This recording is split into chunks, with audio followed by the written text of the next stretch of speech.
Bom dia a todos. É um prazer contar com os senhores aqui nesta manhã. Agradeço ao Diomário, da nossa Amatra 15, que organizou este evento.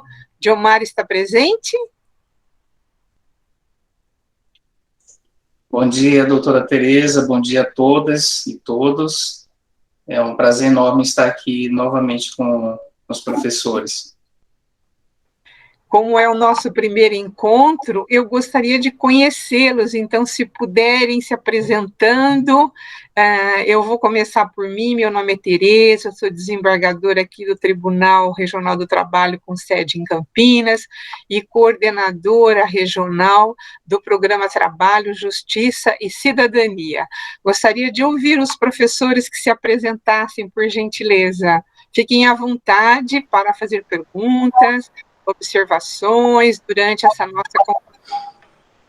Bom dia, doutora Tereza, meu nome é Batista, eu estou atualmente como gestor da gestão dos programas de jovens, adultos e idosos da FUMEC, e quero reafirmar que, mais uma vez, é um prazer enorme, né, de estarmos presentes nesse evento. E hoje nós estamos aí com uma quantidade significativa de professores que estão em contato direto com os alunos lá no chamado chão de fábrica, né? E para nós é um motivo de muita satisfação por parte de todos nós. E agora eu abro aí para que todos os professores, pela ordem, né, não sei qual seria a ordem, mas cada um vai se manifestando livremente. Pode ser assim? Sim, claro que sim, claro que sim. Ok, então tá bom. Bom dia a todos. Olha, então, bom dia. Eu estou olhando a ordem aqui dos inscritos, dos presentes no chat. Então, como eu estou lá como alfabética, eu vou já me apresentar. Molinari, orientadora pedagógica dos programas de educação de jovens adultos. Muito prazer.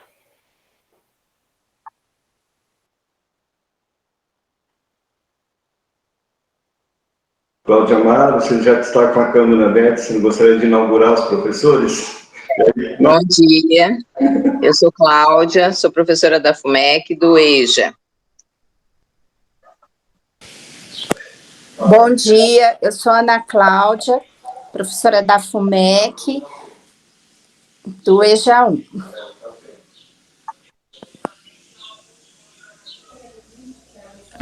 Bom dia, eu sou... Oh, desculpe. Bom dia, eu... Faz assim, para dar uma ordem, quem for falar, abre a câmera e já começa. Então, quem está com a câmera aberta, vamos lá. Bom dia, meu nome é Marisol, sou professora do Consolidando do Parque Osiel. Bom dia, doutora Tereza. Meu nome é Edicelmo, sou professor e sou coordenador dos programas de EJA. Bom dia, eu sou Noêmia, professora da Educação de Jovens e Adultos da FUMEC. Bom dia, meu nome é Francis, eu sou professora de Educação Especial da Regional Sul FUMEC. Bom dia, eu sou a Rosângela, professora da EJA 1 da FUMEC.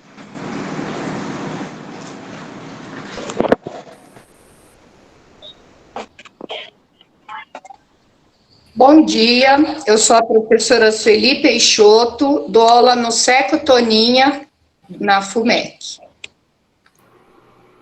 Bom dia, meu nome é Lúcia, eu sou diretora educacional da Regional Sul da FUMEC.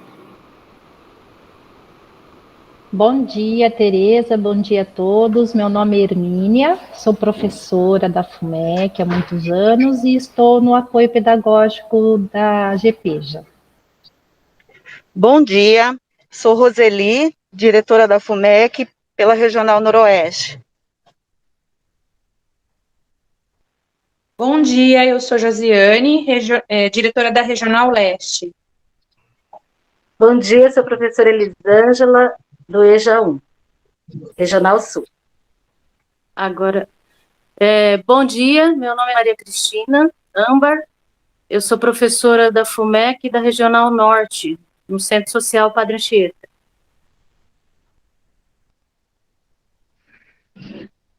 Bom dia, eu sou a Alessandra. professora. Eu sou a Alessandra, diretora da Regional FUMEC Noroeste.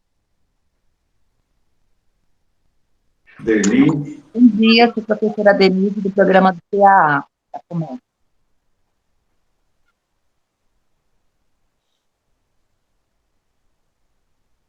Bom dia, eu sou a Eliana, sou apoio pedagógico à gestão dos programas de EJA da FUMEC.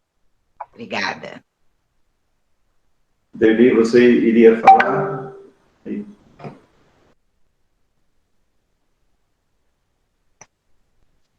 Não apareceu aquela hora? Então, eu sou a Derli, professora da Regional Norte, FUMEC. Maria Silvia, quer falar, Maria Silvia? Bom dia, meu nome é Luciana, eu sou diretora na Regional Norte. Ah, tá sem som. Olá, bom dia. Oi, bom dia. Aqui é a Daniela, diretora da Regional Norte. Bom dia, eu sou Elizabeth, Regional Sudoeste.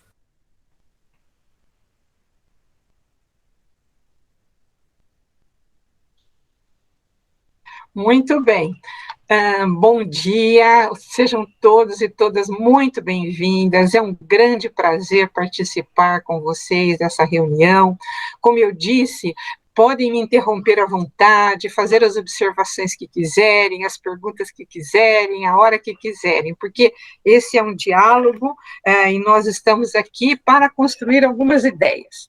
Por que eu comecei com a Constituição? Porque percebi, né, que o conhecimento da nossa Constituição é muito precário.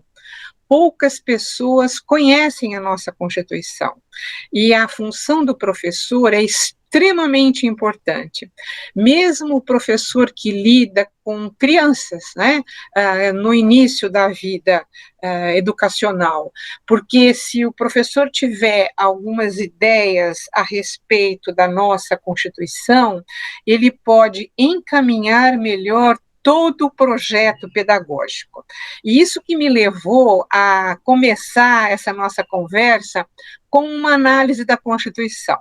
O que vocês quiserem perguntar, podem ficar totalmente à vontade. Então, nós vamos começar. Eu não sei se o Diomário tem como projetar aí os slides, Diomário.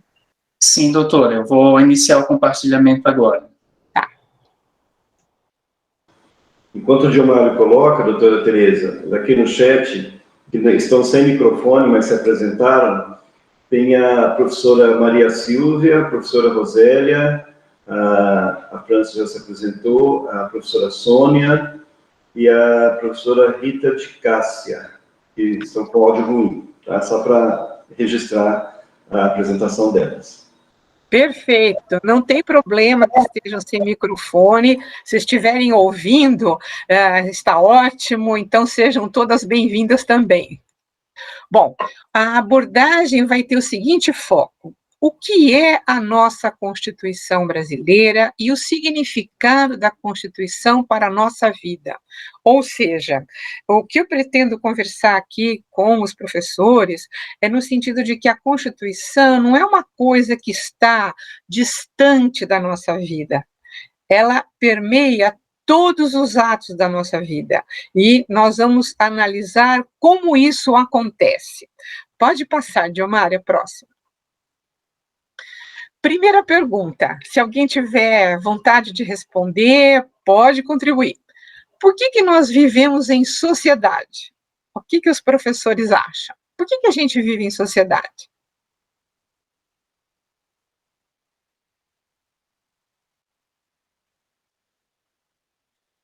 Alguém gostaria de arriscar uma resposta? Posso arriscar? Por favor, professor. Porque nós somos seres sociáveis, né? A gente precisa de interações, até para o nosso desenvolvimento em todos os seus aspectos.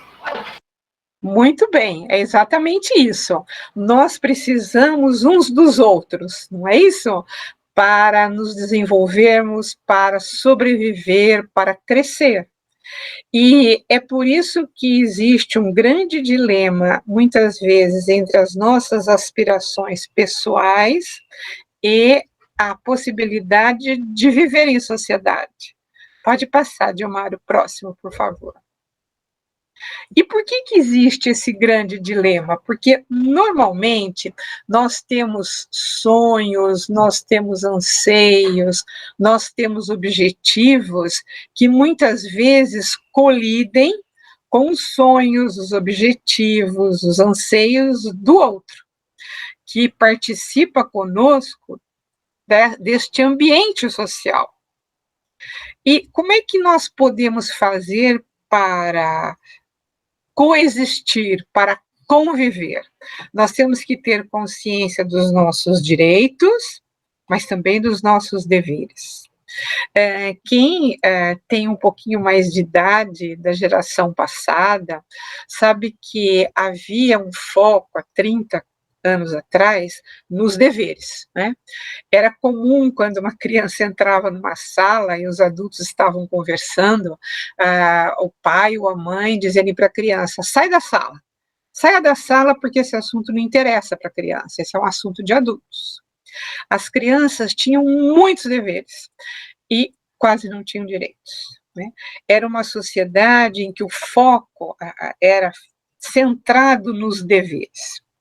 Nós tivemos uma reviravolta de foco e de perspectiva.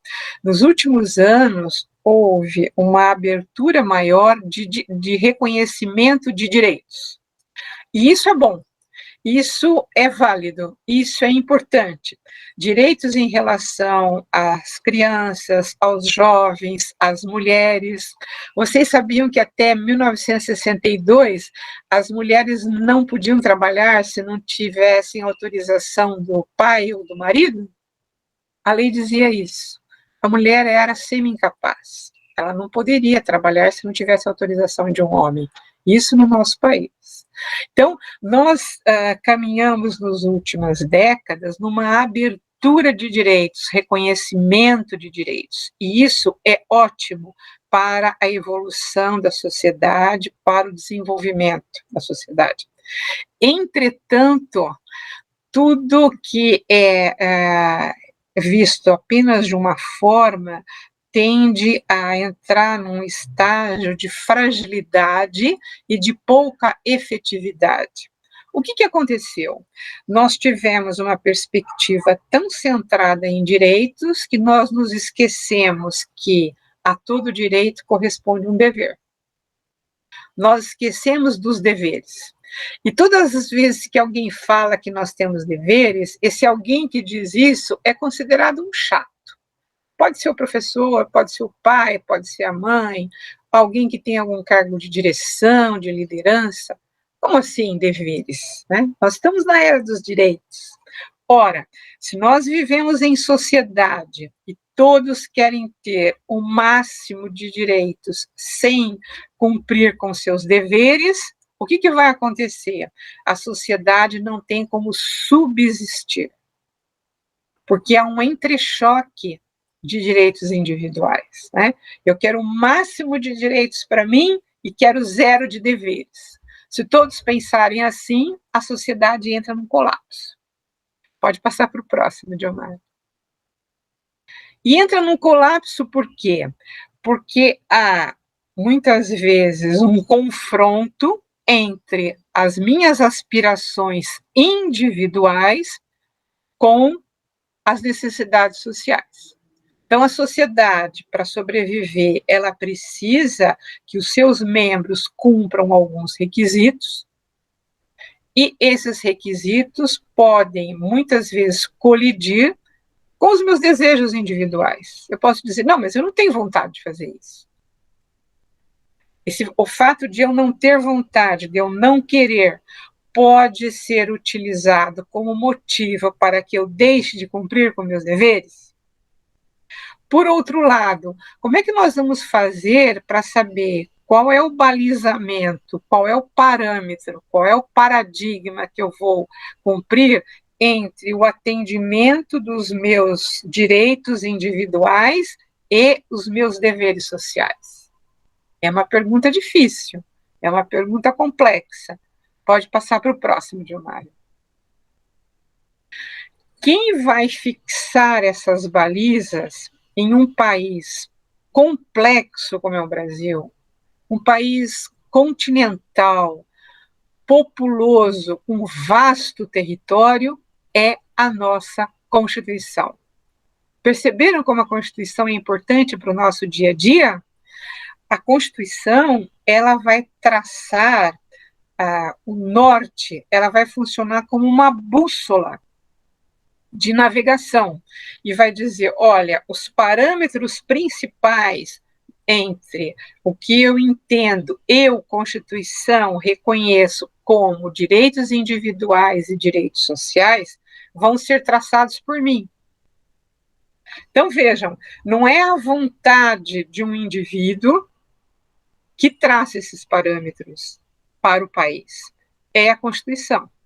Então, visualizem uma pirâmide. A Constituição está no ápice dessa pirâmide. É ela que traça as balizas principais, que depois serão traduzidas em leis. As leis vão especificar de forma mais minuciosa quais são essas balizas traçadas pela Constituição. Então, a Constituição é imprescindível para que o país sobreviva. E a Constituição é imprescindível para que o cidadão individual sobreviva. Sem uma Constituição, eu não tenho como sobreviver como cidadão. A sociedade entra em colapso. Pode pôr a próxima, Diomário, por favor. E nós vamos começar, então, a analisar a Constituição pelo seu preâmbulo. Se os professores, os diretores, os orientadores tiverem interesse, podem acessar depois diretamente www.planalto.gov.br. É só digitar Constituição Federal de 1988. Aparece o texto inteirinho para vocês. Então, o que é importante ressaltar em relação ao preâmbulo? Vejam aqui interessante. O preâmbulo é o que abre a Constituição, é a chave que abre a Constituição. E o que diz o preâmbulo? Nós, os representantes do povo brasileiro, reunidos em Assembleia Nacional Constituinte, para instituir um Estado democrático, destinado a assegurar o exercício dos direitos sociais e individuais. Vamos parar um pouquinho aí. Primeira observação: quem elabora, discute e vota um texto para que ele se transforme numa Constituição são os membros eleitos para constituir a Assembleia Nacional Constituinte.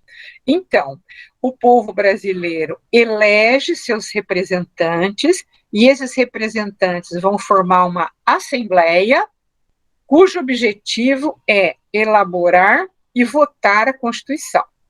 Então, o texto da Constituição é um texto discutido, votado e aprovado. Por quem? Pelos representantes do povo brasileiro.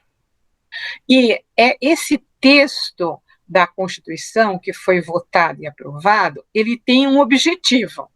Vejam como está claro lá o objetivo proposto: assegurar o exercício dos direitos sociais e individuais. E quais são esses direitos?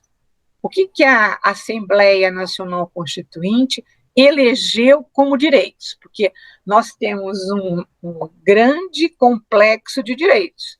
Era necessário que a Assembleia Nacional Constituinte escolhesse alguns, para priorizar seu objetivo. Quais os direitos ela escolheu? A liberdade, a segurança, o bem-estar, o desenvolvimento, a igualdade e a justiça, como valores supremos. Então, todas as vezes que eu tiver que equacionar a convivência dentro da sociedade brasileira entre os direitos individuais e os direitos sociais, como é que eu vou resolver esta articulação entre direitos individuais e direitos sociais? Eu vou olhar para o objetivo. Qual o objetivo? A liberdade, a segurança, o bem-estar, o desenvolvimento, a igualdade e a justiça. Por quê? Porque esses objetivos foram tidos como valores supremos. Pessoal, isso é fácil de fazer? Claro que não. É extremamente difícil. Vocês que convivem com as nossas crianças, nossos jovens, nossos adultos, sabem muito bem, por experiência própria, como é difícil. Como é difícil trabalhar isso em sociedade. Mas são objetivos que devem ser perseguidos sempre que nós temos que resolver um conflito, mesmo que esse conflito seja de pequenas proporções, né? É por isso que, como educadores, a função do professor, do orientador, do diretor, é extremamente importante, porque, vejam, trata-se da formação de cidadãos, não é isso? O que o professor faz, na verdade, é formar pessoas.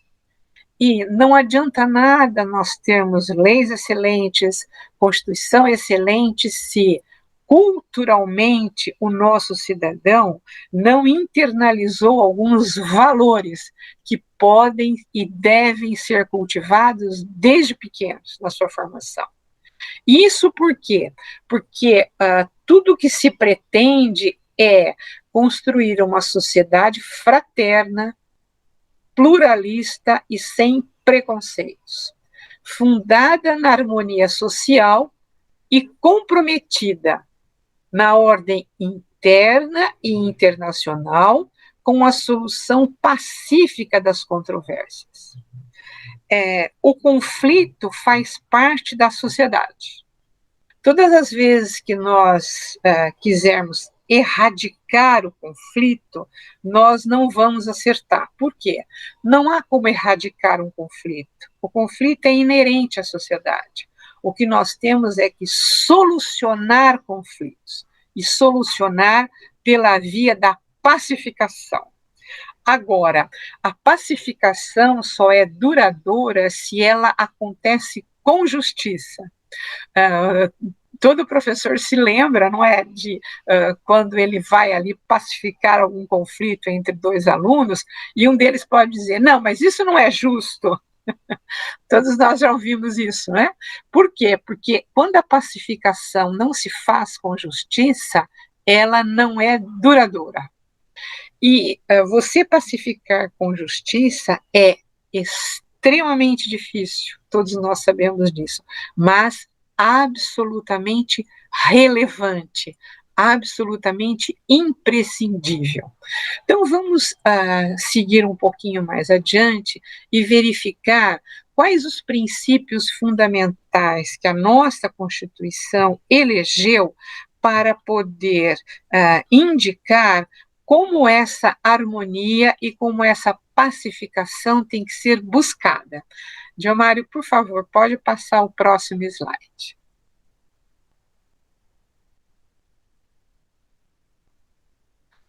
Os princípios fundamentais estão elencados logo no artigo 1º. Vejam lá. A República Federativa do Brasil, formada pela união indissolúvel de estados e municípios e do Distrito Federal, constitui-se em Estado democrático de direito e tem como fundamentos, primeiro, a soberania. O que significa soberania? Nenhum Estado pode entrar dentro do Estado brasileiro, porque nós temos a soberania, nós somos os donos desse território. A cidadania porque todas as pessoas que vivem no território brasileiro têm igualdade de direitos políticos como cidadãos. A dignidade da pessoa humana.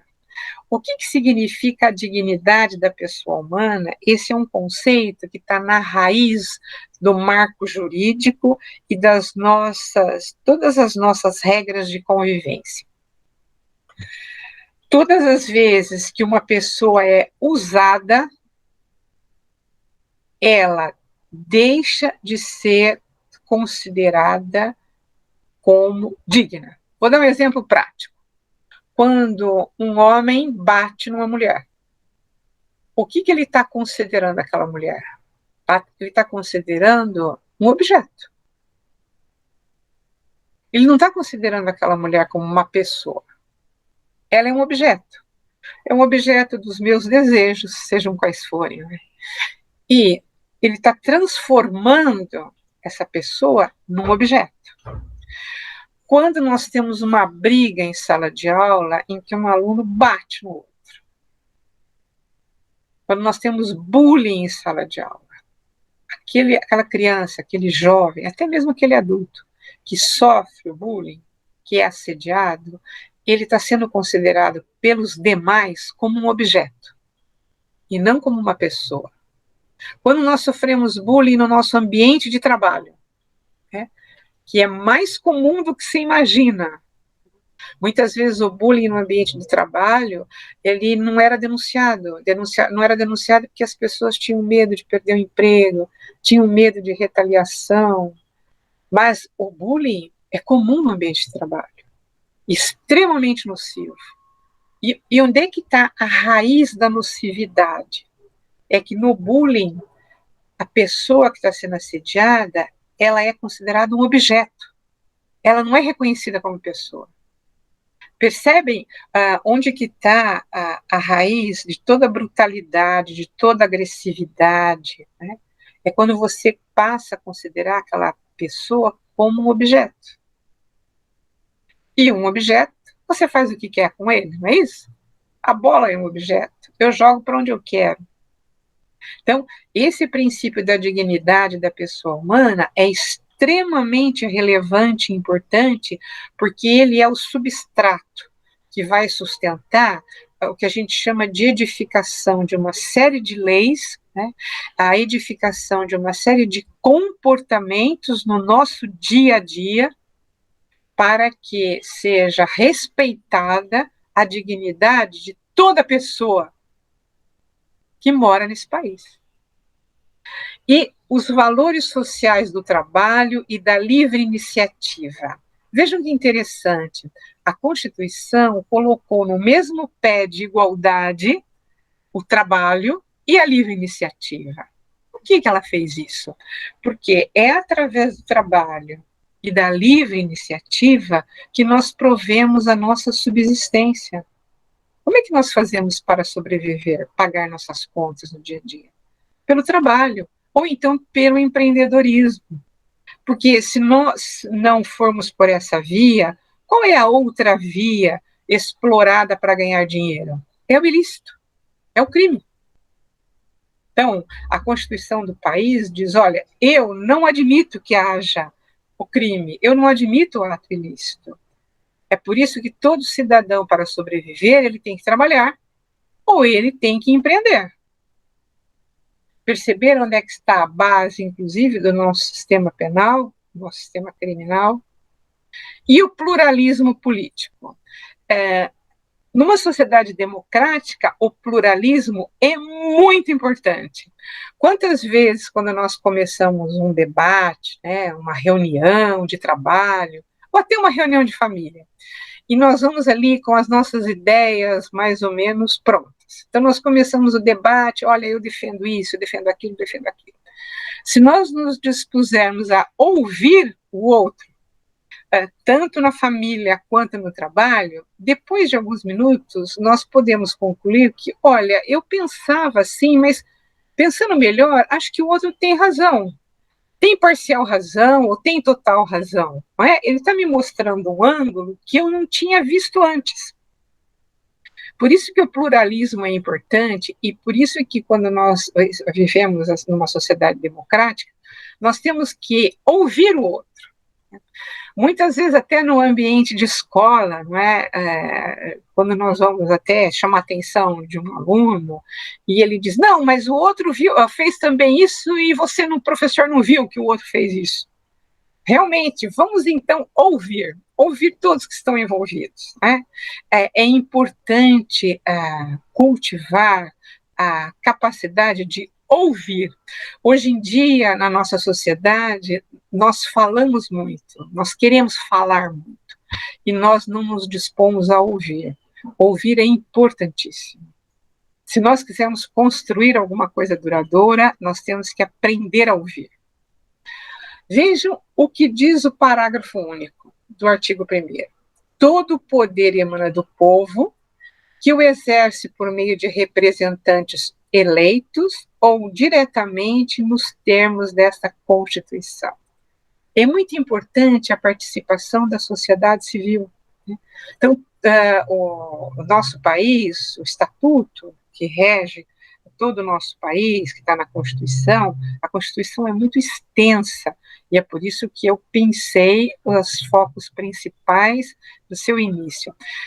Dá uma série de abertura para a participação na vida democrática dos cidadãos.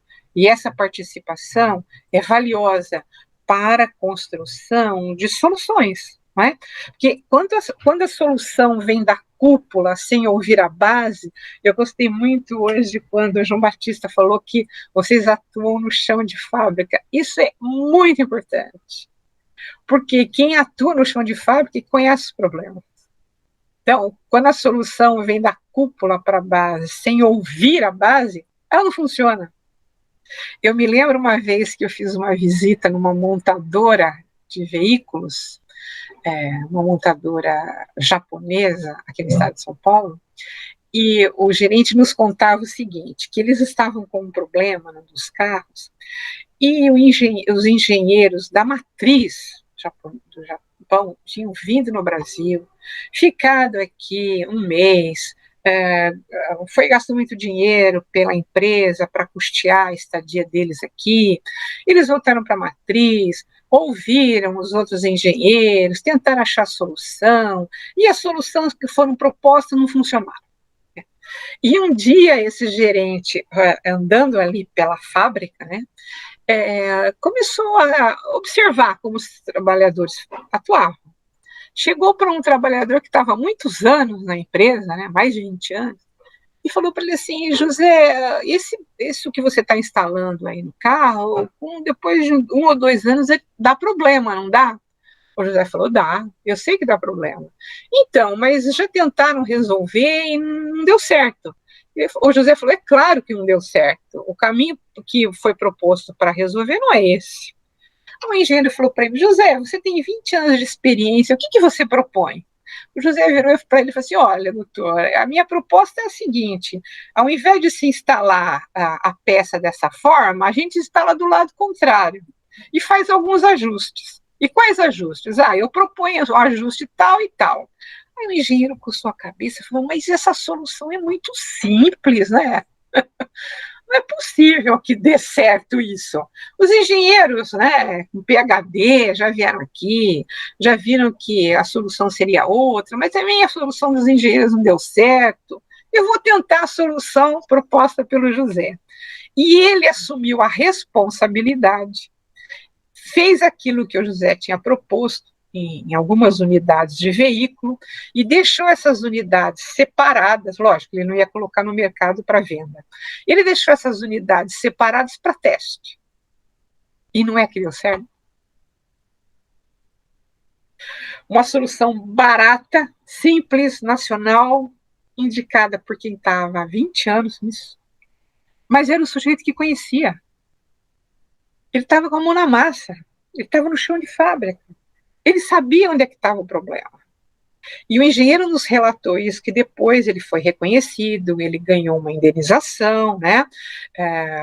Tinha ali o retrato dele, com uma espécie de uma homenagem na fábrica. Mas por que eu estou contando para vocês esse fato? Porque muitas vezes quem está no chão da fábrica, que está com a mão na massa, como a gente diz, sabe muito melhor onde está o problema, sabe muito melhor como resolver. E é por isso que o diálogo, a oitiva, a escuta é importante. Pode passar o próximo, Diomara, por favor. Artigo 2º. São poderes da União independentes e harmônicos entre si. Vocês devem ter ouvido muito essa frase no noticiário, não é? Isso está na Constituição, no artigo 2º. Quais são esses poderes? O legislativo, o executivo e o judiciário.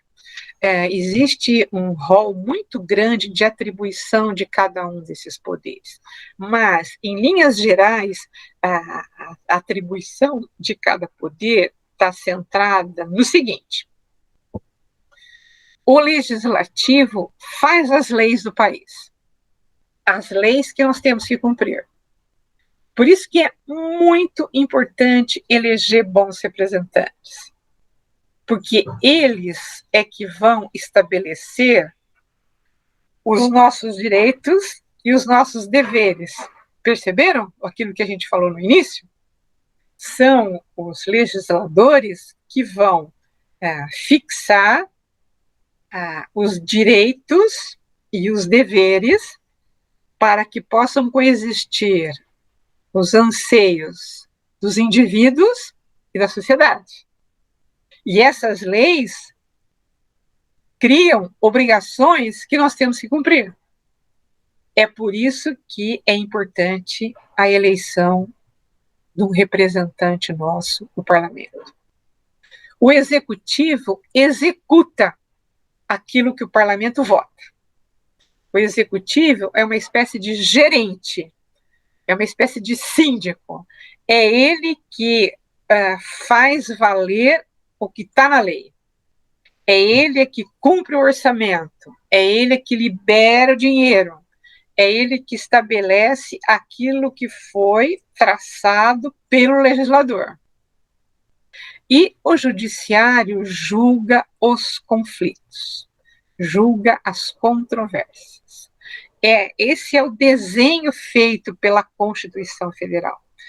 Claro que num país complexo e plural como o Brasil, isso não é tão fácil, isso não é tão simples. E é por isso que nós temos muitos embates no dia a dia, e os senhores muitas vezes têm acompanhado pelo noticiário local. Mas, em linhas gerais, cada um desses poderes atuam de uma forma, atuam num nicho, um nicho que atua de forma interrelacional, ou seja, são independentes, mas eles estão em constante interrelação, em constante comunicação. Pode passar o próximo, Diomário. E por que eles estão em constante interrelação? Porque todos os três poderes têm que cumprir os objetivos fundamentais da República Brasileira. Quais são os objetivos fundamentais? Construir uma sociedade livre, justa e solidária. Eu quero frisar aqui a palavra solidária. Nós vivemos numa sociedade individualista. Todos os senhores sabem disso, até nas atitudes dos próprios alunos. A pandemia nos mostrou como a solidariedade é importante, porque nós dependemos uns dos outros. Nós não conseguimos sobreviver sozinhos. Por mais que o indivíduo tenha dinheiro, posição social, isso não interessa. Ele tem que atuar em solidariedade, porque senão ele não sobrevive, né? E o valor da solidariedade ficou muito claro na pandemia para todos nós. Segundo objetivo, garantir o desenvolvimento nacional. Uma sociedade, um país não se desenvolve se o desenvolvimento não trazer benefício para todos. Não existe a possibilidade de você ter um segmento da sociedade desenvolvido e outro não. Por quê? Porque ele não é sustentável. O desenvolvimento tem que trazer benefício para toda a sociedade. Erradicar a pobreza e a marginalização e reduzir as desigualdades sociais e regionais.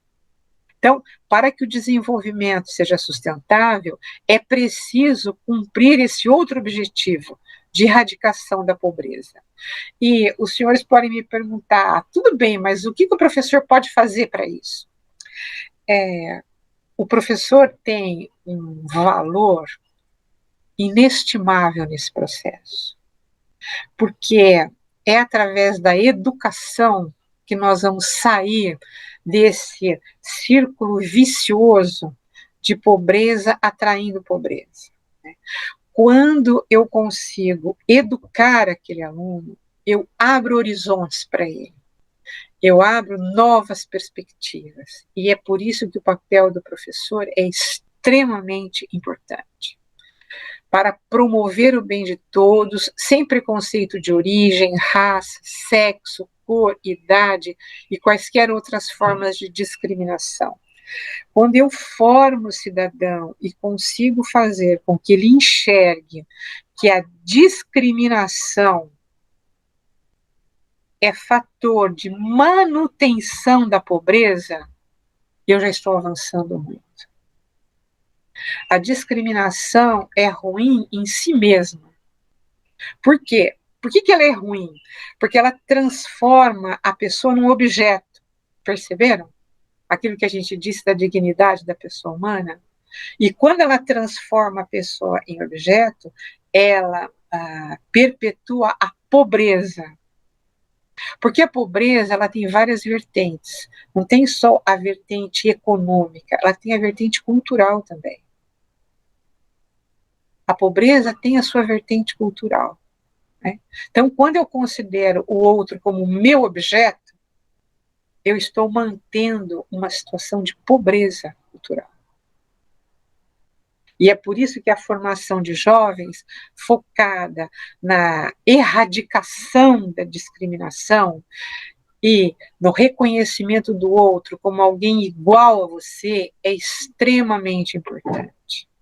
E vejam que interessante, os casos de violência contra a mulher, muitas vezes começam entre os jovens mesmo.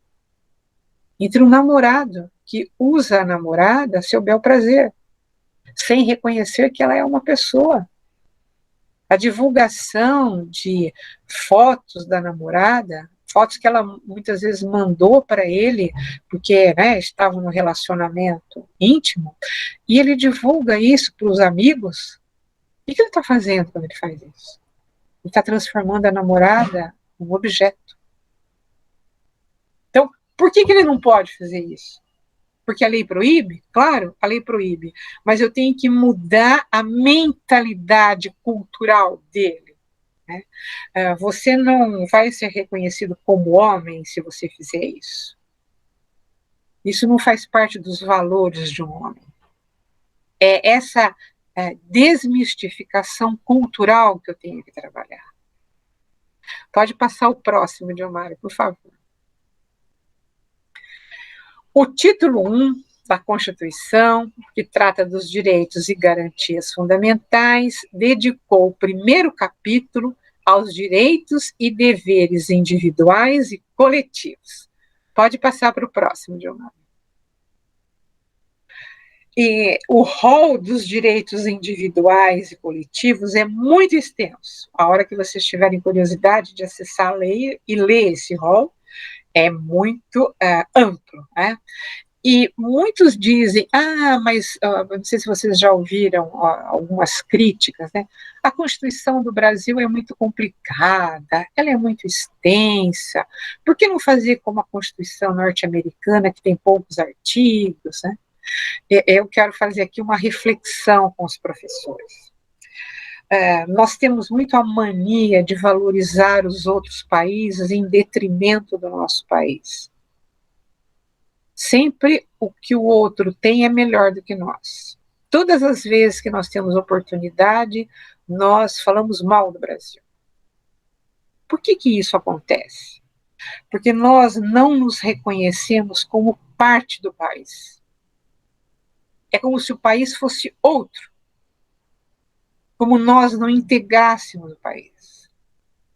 Nós vemos estrangeiros que falam muito bem dos seus países, como se fosse a 7ª maravilha do mundo. E isso não é verdade. Todo país tem seus problemas. Por que nós denegrimos tanto o nosso país? Por que nós temos pouco apreço pelo nosso país? É outro valor que tem que ser cultivado entre as nossas crianças e os nossos jovens. Ame seu país.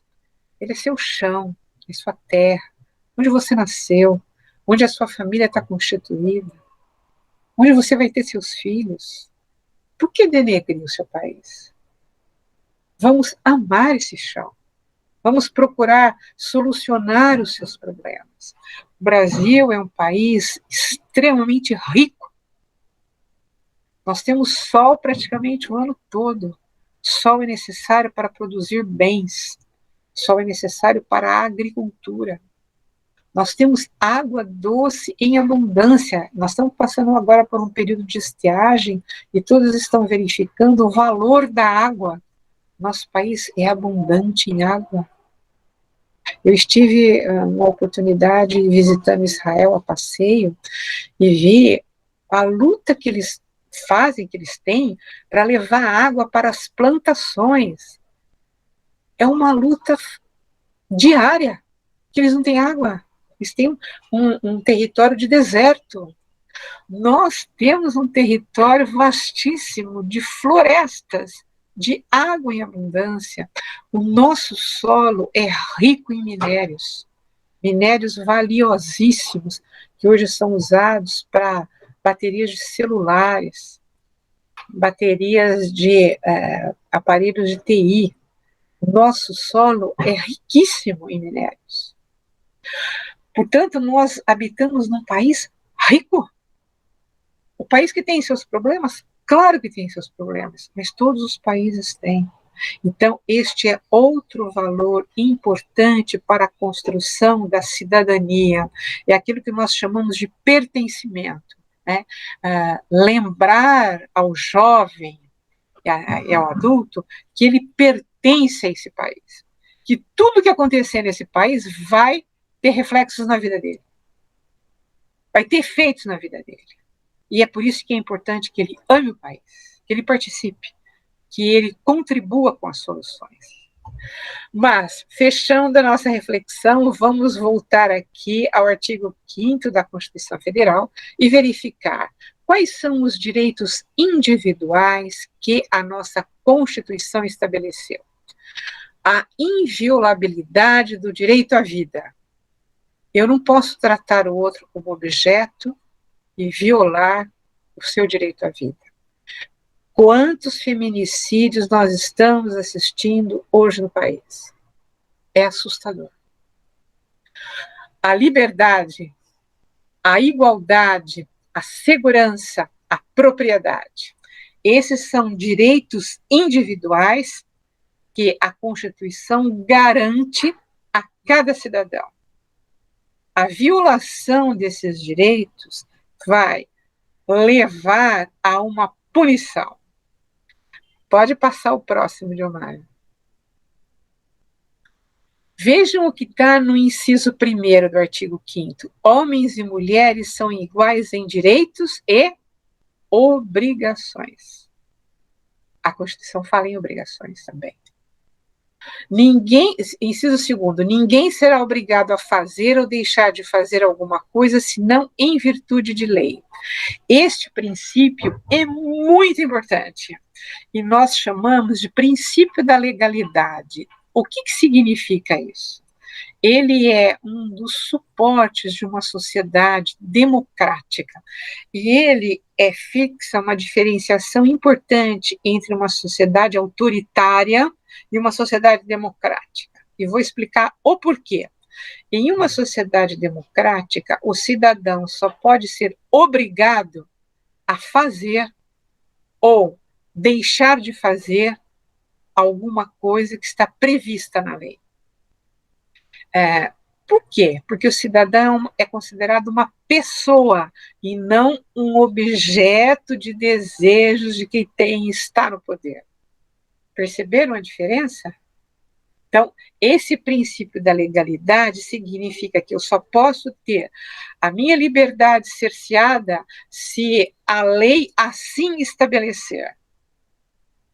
Pode passar para o próximo, Diomário. Vejam o que está no inciso 10º do artigo 5º. São invioláveis a intimidade, a vida privada, a honra, a imagem das pessoas.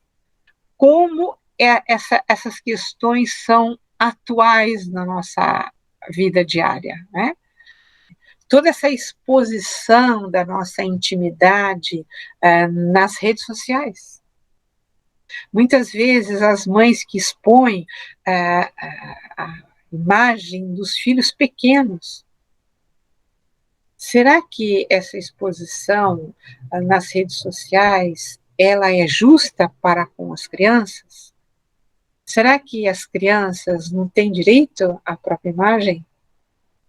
O jovem, quando ele se expõe, quando ele expõe o outro de forma excessiva, ele não está violando a intimidade e a vida privada do outro? A imagem da pessoa faz parte da sua personalidade.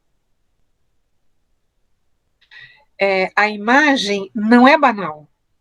Ela tem um valor para cada um de nós. E é por isso que a lei resguarda a imagem, porque ela faz parte da nossa intimidade. Quando a violação da intimidade, da vida privada, da honra e da imagem, quem pratica esse ato, que a lei considera como um ato ilícito, tem que pagar uma indenização. Uma indenização pelo dano material ou pelo dano moral decorrente dessa violação. É por isso que nós temos que repensar um pouco a nossa atuação nas redes sociais, né? Porque no momento em que há uma ampla exposição de imagem, nós temos que pensar nos efeitos que isso produz em relação ao outro. Pode passar, Diomário. Inciso 35. A lei não excluirá da apreciação do Poder Judiciário lesão ou ameaça a direito. Então, onde que entra a atuação do Poder Judiciário? Quando há uma lesão, quando você sofre uma violência, né? Agora, nós estamos passando por um aprimoramento desta diretriz constitucional, de forma que vai ganhando corpo a ideia de que a atuação do Poder Judiciário tem que se dar não só depois que houver a lesão ou ameaça, mas também pela precaução e pela prevenção. E é aí que entra a importância do professor, né? Ao transferir, mostrar para o aluno, para o educando, como que é importante prevenir lesões, como é importante prevenir a violência. E como é que eu faço para abrir a mentalidade do jovem no sentido de que é preciso prevenir? Lembrando que o outro é uma pessoa e não um objeto de desejo dele. Lembrando que ele não pode praticar atos de discriminação. Percebe? Então, há toda uma questão educacional envolvida nisso. Pode passar, Diomário. Inciso 54. Ninguém será privado da liberdade e de seus bens sem o devido processo legal. Inciso 35. Aos litigantes em processo judicial ou administrativo e aos acusados em geral são assegurados o contraditório e ampla defesa com os meios e recursos a ela inerentes. O que eu quero dizer com isso? Que num país democrático é preciso respeitar a defesa o direito de defesa e o direito ao contraditório. O que significa o direito de contraditório?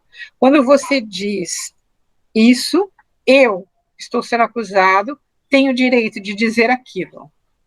E por que isso é importante trazer para o professor?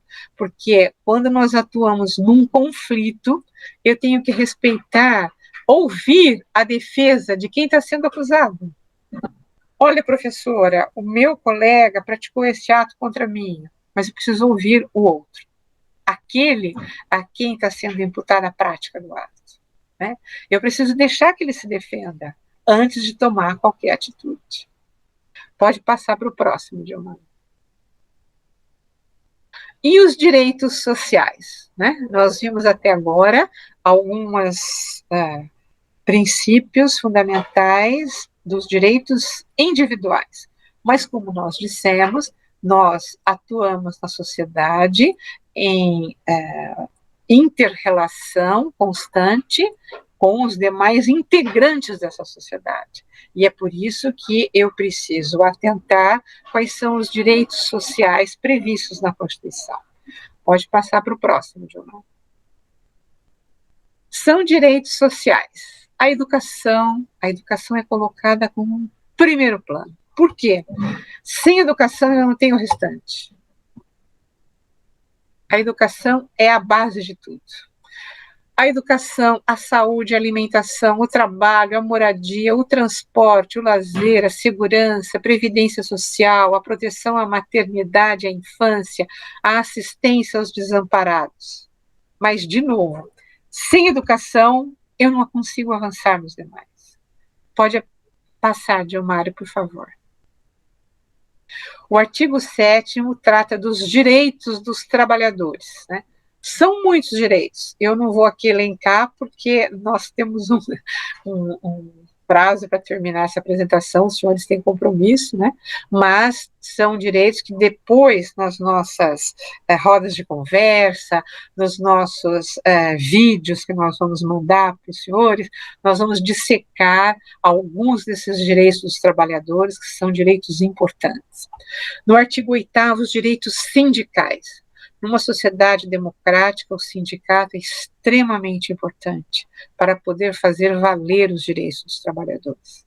Pode passar para o próximo, Dilmário. E a Constituição, dos seus demais artigos, trata de outras matérias. Ela aborda os direitos políticos, a organização do Estado, a organização dos poderes, a tributação e o orçamento, a ordem econômica e financeira e a ordem social. Pode passar, Dilmário. E neste universo de abordagem detalhada de vários assuntos, por que foi importante a nossa Constituição de 1988 tratar de forma bem ampla de todos esses assuntos? Porque, pela nossa característica de um país em formação, era necessário que a Constituição salvaguardasse, protegesse os nossos direitos individuais e sociais. E entre esses direitos sociais, eu destaquei o meio ambiente, porque ele se torna cada vez mais a base para a nossa atuação social. Vejam o que diz o artigo 225 da Constituição Federal. Todos têm direito ao meio ambiente ecologicamente equilibrado, bem de uso comum do povo, essencial à sadia qualidade de vida. Mas nós temos também deveres. Deveres que são impostos ao poder público e à coletividade, a cada um de nós. O dever de defender o meio ambiente, preservá-lo para as presentes e futuras gerações. O que a Constituição quis dizer aí? Que a educação para o meio ambiente é extremamente importante. Quando eu digo para a criança, não jogue lixo no chão. Quando eu digo para o jovem, você tem que jogar o lixo no local certo. Quando eu tenho coleta seletiva nas escolas, pode parecer coisas pequenas, mas eu estou educando a mentalidade do cidadão. para a preservação do meio ambiente. Porque quando eu tenho a produção muito grande de lixo, que lixo é jogado de qualquer jeito, eu comprometo o saneamento básico, eu aumento os custos da administração pública, da varrição das ruas, no tratamento desse lixo, né? Então, esse aumento do custo público nesse serviço aumenta os gastos que poderiam ser utilizados no orçamento de outras atividades. Então, a formação educacional do meio ambiente é muito importante. Pode passar para o próximo, Diomário. Por isso, meus queridos professores, encerrando aqui com 5 minutinhos de atraso, mas justificável, eu quero fechar a nossa apresentação, concluindo que conhecer e cumprir a Constituição é essencial para garantir nossa qualidade de vida, garantir o desenvolvimento do Brasil, garantir a pacificação social e garantir a justiça.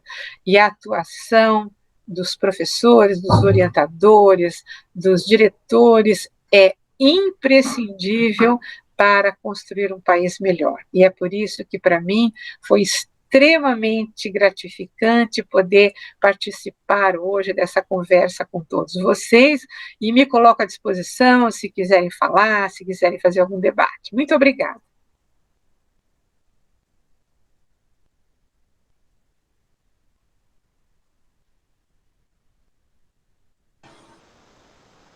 Olha, parabéns, doutora Tereza, foi brilhante assim a sua exposição, e mais uma vez eu quero lembrar também, além da excelência na colocação, que vai nos ajudar muito a refletir sobre o aperfeiçoamento da nossa atuação, enquanto professor, enquanto gestores, enquanto cidadãos, isso é muito importante. E eu quero também aproveitar a oportunidade de poder deixar de agradecer a Eliana, que trabalha aqui na GP conosco, também é professora, e o Diomário, que fizeram toda essa articulação operacional nesse processo, tá? Mas fica aberto aí agora os professores, as diretoras, os membros da GP, já aproveita para perguntar, porque não é todo dia que a gente tem essa oportunidade de estar com uma pessoa que tem tamanho conhecimento e clareza nesse tema que é a Constituição.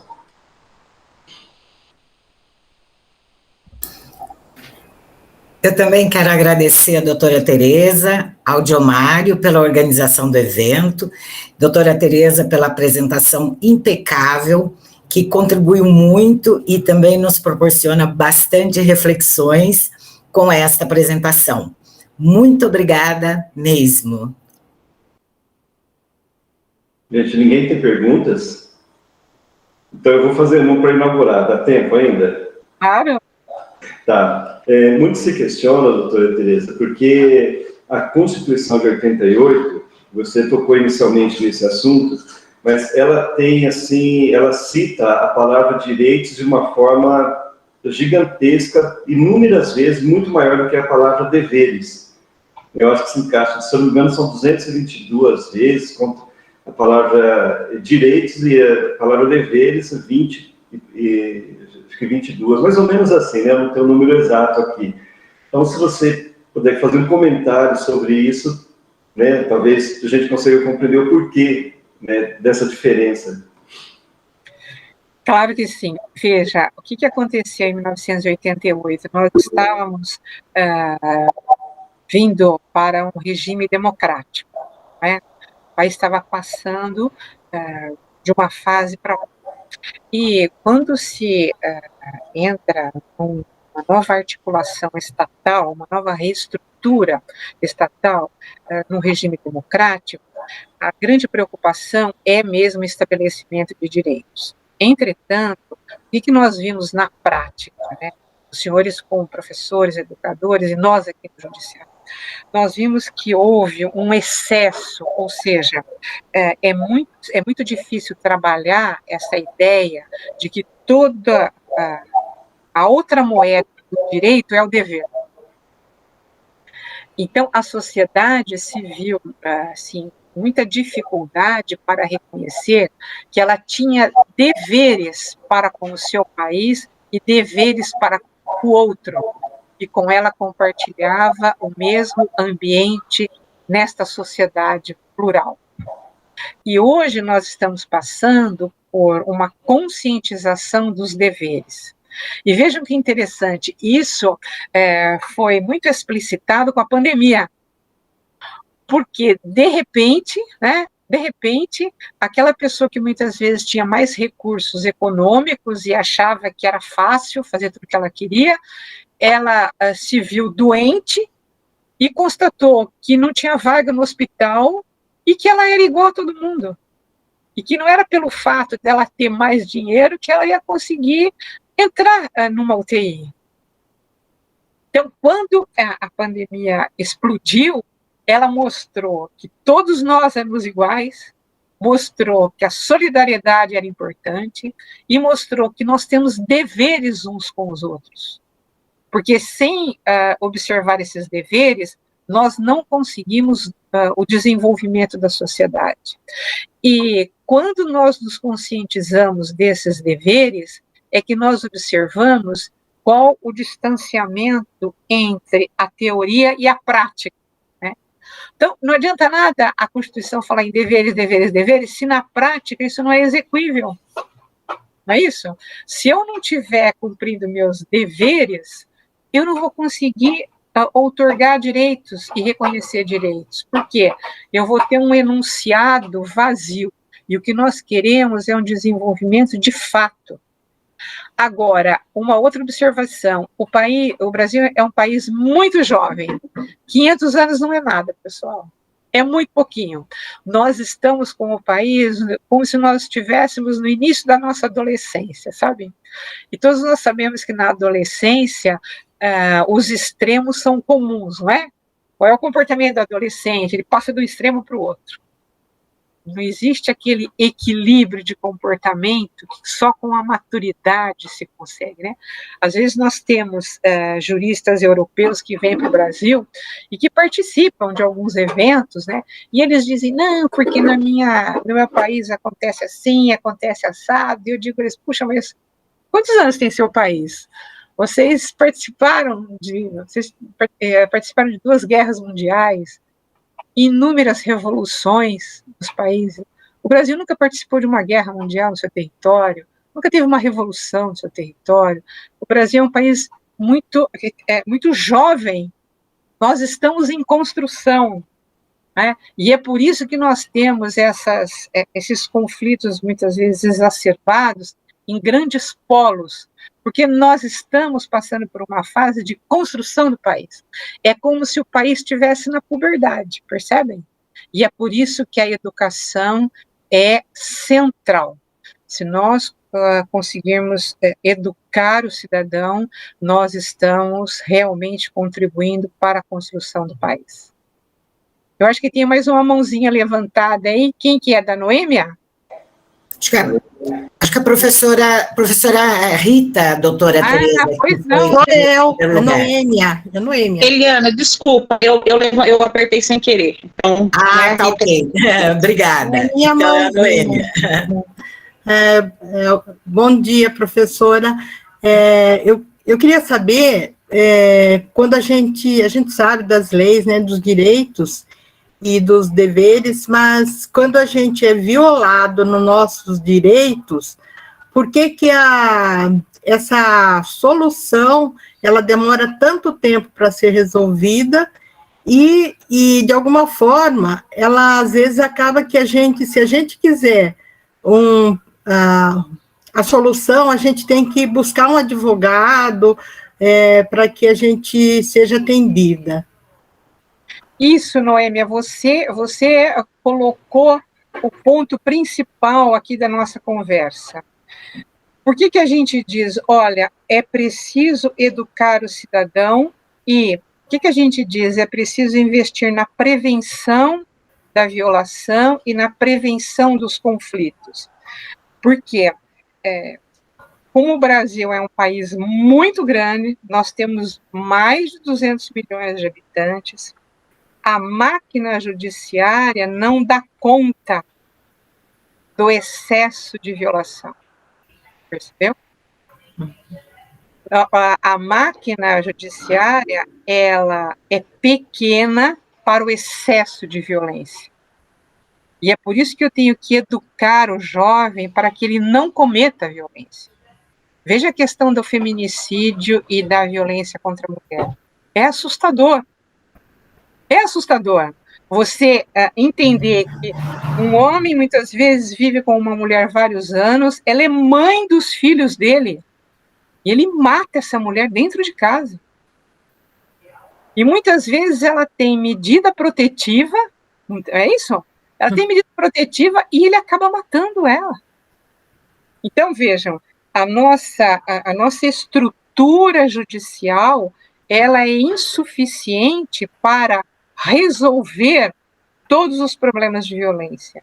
E é por isso que eu tenho que educar o jovem para que a violência não aconteça. Porque se ela acontecer em grande número, como está acontecendo agora, Noêmia, o que vai acontecer com quem for ofendido, com quem sofrer a lesão?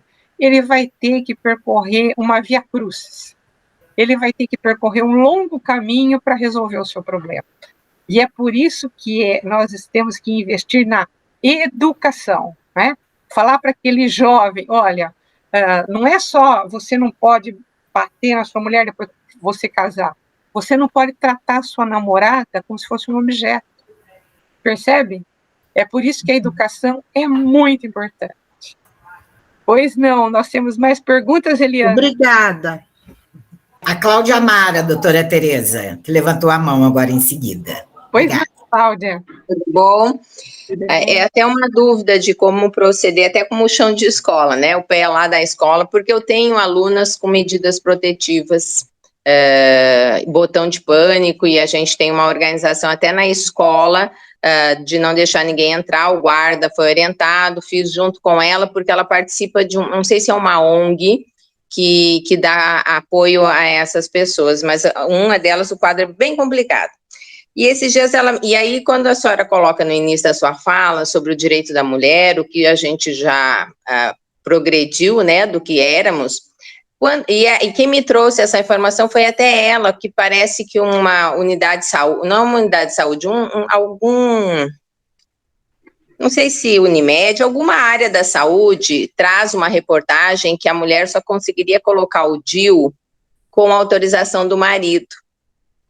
E isso me chocou, assim, porque eu não consegui nem entender, e ela questionando muito, porque acho que foi uma pessoa que sofreu muito, ficou na UTI muito tempo do espancamento, é uma coisa muito grave. Ela com essas situações, ela fala até agressivamente, e eu não soube nem contornar a situação. Diz para ela que eu iria pesquisar, que eu achava isso um absurdo, se a Constituição nos dá o direito, por quê? E aí ela me perguntou assim, se isso sai a público, qual o órgão que fiscaliza isso, para a gente não precisar denunciar, porque tudo que ela vê de agressão, ela mesma vai ao Ministério e denuncia. Mas ela queria saber se tem algum filtro até na área que vendo esse tipo de reportagem, já que veio à tona isso, já entra com processo que não precisa a mulher ou quem está incomodado fazer isso. E eu disse que para ela que eu desconhecia, que é tanta informação, tudo bem que essa veio a público, essa chocou, porque depois eu vi nas redes sociais bastante comentários sobre, mas eu desconheço se tem algum departamento que já pega essas informações e já entra com um processo automático, assim, não precisa a pessoa que se sentir agredida frente a isso ter que fazer esse movimento. Porque é o que eu disse para ela, os espaços estão superlotados, a gente sabe que vocês estão de trabalho, assim, e esse ano, vamos pensar assim, com esse governo que a gente tem, acho que lotado para demais. Mas essa situação, para ela não ir todo momento, porque ela está numa fase que tudo que agride, ela vai para o Ministério, fica lá e denuncia e incomoda, e eu sei que algumas coisas a gente até pode trabalhar em sala de aula, embora o quadro que ela passou e a situação dela requer um cuidado extremo, inclusive do espaço escolar, porque a gente tem medo que a pessoa vá atrás dela no espaço escolar, né, que é um espaço que ela está mais tranquila, a gente também, então eu tenho esse cuidado no espaço escolar. Mas eu queria saber se tem algum órgão, alguma coisa que já filtra esse tipo de coisa, para não precisar fazer todo esse movimento que ela faz em si, e ela dentro da sala ela acaba agitando, e é difícil contornar, na verdade, algumas vezes. Professora Cláudia, parabéns pelo trabalho. A gente sabe como é difícil fazer esse trabalho, né? Então, parabéns pelo trabalho, pelo apoio que você está dando, nesse caso. Quais são os caminhos? Para que ela não tenha que assumir pessoalmente isso, eu tenho a Defensoria Pública e eu tenho o Ministério Público, né? Ministério Público, principalmente aquele que atua na infância, promotor da infância e da juventude. Porque ela levando isso ao conhecimento do promotor, normalmente ele tem um grupo de apoio, que é uma psicóloga, que atua com ele no fórum. Então, esse grupo de apoio pode dar um respaldo a essa atuação, e tem também a Defensoria Pública, né? Há um tempo atrás, nós tínhamos esses serviços que estavam abertos diretamente à população. Eu não sei se por causa da pandemia, esse trabalho presencial já voltou, né? Mas não custa fazer essa pesquisa. Se não voltou, provavelmente voltará nos próximos meses, né? Mas o caminho seria esse, professora Cláudia, a Defensoria Pública e o promotor da infância e da juventude, que é o Ministério Público Estadual. Obrigada.